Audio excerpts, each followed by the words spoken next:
کہ جناب محمد الرسول اللہ صلی اللہ علیہ وسلم جب نماز پڑھتے تو اپنے دونوں ہاتھ سینے پر باندھا کرتے تھے۔ دلیل یہ ہے، صحیح البخاری کی روایت ہے کہ پیارے پیغمبر علیہ السلام نے دائیں ہاتھ کو بائیں ہاتھ کے اوپر رکھنے کا حکم دیا ہے،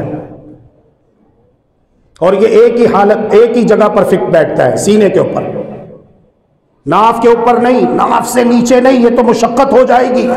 ایک ہی مقام پر فٹ بیٹھتا ہے، وہ ہے سینہ۔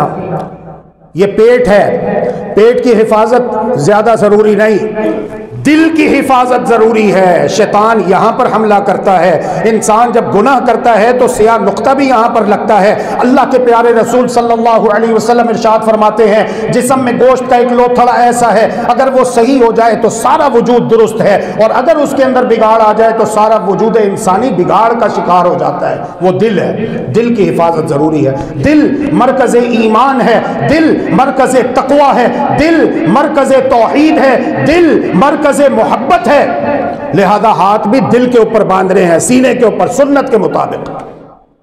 تفریق کی کوئی دلیل نہیں۔ ہمیں اللہ کی قسم کسی سے کوئی ذاتی اختلاف، ذاتی عداوت نہیں ہے۔ بات فتنے فرقے کی نہیں ہے کہ جو جدھر لگا ہوا ہے سب ٹھیک ہے۔ اور میرے پیارے، سب ٹھیک کیسے ہو سکتا ہے؟ اگر سب ٹھیک ہے تو سوچئے اللہ کے پیارے رسول، فخر کونین، تاجدار ختم نبوت جناب محمد الرسول اللہ صلی اللہ علیہ وآلہ وسلم کی تشریف آوری کا مقصد کیا ہے؟ اگر سب ٹھیک ہے، سب ٹھیک ہے، تو پیارے پیغمبر علیہ السلام کیوں آئے؟ یہ بتانے کے لیے آئے کہ یہ ٹھیک ہے، یہ غلط ہے۔ ٹھیک وہ ہے جو میں نے کیا، ٹھیک وہ ہے جو میں نے بتایا، اور جو میں نے نہیں کیا، میں نے نہیں بتایا، دین مکمل ہو چکا ہے، وہ ٹھیک نہیں ہو سکتا۔